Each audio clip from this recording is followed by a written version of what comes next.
بسم اللہ الرحمن الرحیم۔ الحمدللہ نحمده ونستعینه ونستغفره ونؤمن به ونتوکل علیہ ونعوذ باللہ من شرور انفسنا ومن سیئات اعمالنا من یهده اللہ فلا مضل له ومن یضللہ فلا ہادی له ونشهد ان لا الہ الا اللہ وحدہ لا شریک لہ ونشہد ان سیدنا و مولانا محمدا عبدہ ورسولہ صلی اللہ تعالی علیہ وآلہ وسلم۔ بسم اللہ الرحمن الرحیم۔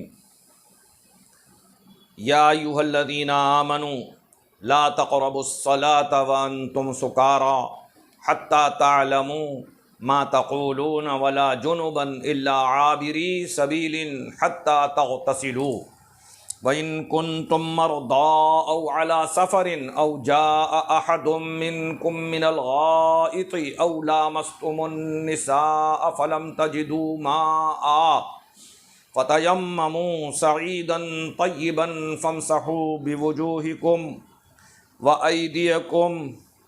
وَأَيْدِيكُمْ إِنَّ اللَّهَ كَانَ عَفُوًّا غَفُورًا۔ صدق اللہ المولانا العظیم وبلغنا رسوله النبی الامین الکریم ونحن على ذلك لمن الشاہدین والشاکرین والذاکرین والحمد للہ رب العالمین۔ محترم ناظرین، آج میں نے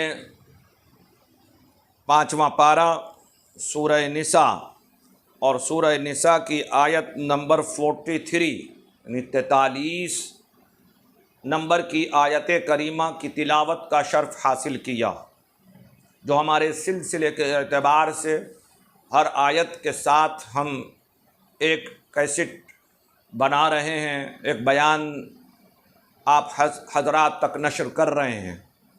یہ سورہ نساء کی آیت نمبر 43 کے متعلق آج کچھ عرض کرنا ہے، لہذا آپ حضرات اس ہمارے سلسلے سے زیادہ فائدہ حاصل کیجیے، سنیے اور عمل اور عقیدے کی اصلاح کیجیے اور دوسروں تک پہنچانے کی کوشش کیجیے تاکہ اللہ تبارک و تعالی آپ کو اس کا اجر عطا فرمائے۔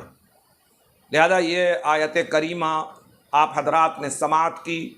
اب اس کا ترجمہ یہ ہے کہ اے ایمان والو، نشے کی حالت میں نماز کے پاس نہ جاؤ جب تک اتنا ہوش نہ ہو کہ جو کہو اسے سمجھو، اور ناپاکی کی حالت میں بے نہائے مگر مسافری میں، اور اگر تم بیمار ہو یا سفر میں، یا تم میں سے کوئی قضائے حاجت سے آیا، یا تم نے عورتوں کو چھوا اور پانی نہ پایا تو مٹی سے تیمم کرو، تم اپنے منہ اور ہاتھوں کا مسح کرو، بے شک اللہ معاف فرمانے والا بخشنے والا ہے۔ یہ آپ حضرات نے ترجمہ سماعت کیا۔ اللہ تبارک و تعالی نے اس آیت کریمہ میں ایک بہت عظیم حکم آپ کو اور ہم کو دیا ہے، اور یہ آیت کا شان نزول اس طرح ہے کہ حضرت عبد الرحمن بن عوف رضی اللہ تعالی عنہ نے کچھ صحابہ کرام رضوان اللہ تعالی علیہم اجمعین کی دعوت کی تھی، جس میں کھانے کے بعد شراب پیش کی گئی۔ بعض حضرات نے شراب بھی پی، کیونکہ اس وقت تک شراب حرام نہ ہوئی تھی۔ پھر مغرب کی نماز پڑھی، امام نے نشے کی حالت میں سورہ کافرون جو تلاوت کی، اس میں لا اعبدو پڑھنے کے بجائے قل یا ایھا الکافرون اعبد ما تعبدون یہ پڑھا، دونوں جگہ لا کو حذف کر دیا، جس سے پورے معنی بدل جاتے ہیں، نہیں کے بجائے ہاں ہو جاتا ہے۔ انکار کے بجائے اقرار ہو جاتا ہے۔ لہذا اس بات کو حضور پاک صلی اللہ تعالی علیہ وآلہ وسلم تک پہنچایا گیا۔ آپ سرور کائنات صلی اللہ تعالی علیہ وآلہ وسلم پر یہ آیت کریمہ فوراً نازل ہوئی کہ تم اس حالت میں نماز کے قریب نہ جاؤ، نماز نہ پڑھو جب تم نشے میں ہو۔ اور نشہ بھی، اس کی بھی ایک مقدار بیان کی کہ کتنا نشہ ہو۔ اس نشے میں تم جو کچھ بول رہے ہو تمہیں معلوم نہ ہو کہ ہم کیا کہہ رہے ہیں۔ حتیٰ تعلمون، حتیٰ تقولون، یا ایھا الذین آمنوا لا تقربوا الصلاۃ وانتم سکارى حتیٰ تعلموا ما تقولون۔ حتیٰ تعلموا، یہاں تک کہ تمہیں علم نہ ہو، ما تقولون، جو تم کہہ رہے ہو، اپنے کہنے کا ہی تمہیں پتہ نہ ہو۔ جب تمہاری یہ کیفیت ہو تو ایسی کیفیت میں تم نماز نہ پڑھو۔ لہذا یہاں نماز نشے کی حالت میں پڑھنے سے انکار کیا گیا، لیکن ابھی بھی شراب حرام نہیں کی گئی۔ لہذا اب نماز سے پہلے شراب نہیں پیتے تھے، باقی اور وقت میں پینے والے لوگ شراب پی لیا کرتے تھے۔ لیکن سورہ مائدہ میں جا کر آگے چھٹے پارے میں وہ آیت کریمہ نازل ہوئی ہے کہ اللہ تبارک و تعالی نے مکمل طریقے سے شراب کو حرام فرما دیا۔ اور جس وقت شراب حرام ہوئی اس وقت ان فدایان مصطفیٰ، جانثاران مصطفیٰ صلی اللہ علیہ وسلم کا یہ عالم تھا کہ جب کانوں میں ان کا اعلان آیا اور شراب کی حرمت کی آواز کان میں آئی کہ اللہ تبارک و تعالی نے اے مومنوں تم پر شراب کو حرام کر دیا ہے، تو یہ حالت تھی کہ جس کے ہاتھ میں گلاس تھا اور وہ منہ تک لے جا رہا تھا، اس نے منہ تک نہ لے گیا بلکہ اس کو پھینک دیا۔ جو شراب اپنے پیالے میں اونڈیل رہا تھا اس نے اس کو پھینک دیا۔ تاریخ میں عرب کی آیا ہے، عرب کی تاریخ میں، کہ اس دن یہ حالت تھی شراب کی کہ نالیوں میں برسات کے پانی کی طرح شراب بہہ رہی تھی۔ تو جب آیت کریمہ شراب کی حرمت کی آئی تو ان اللہ والوں نے، ان جانثاروں نے اس طرح اس پر عمل کیا کہ پھینک دیا، لب تک نہ لے گئے، اونڈیل رہے تھے، انہیں فوراً پھینک دیا۔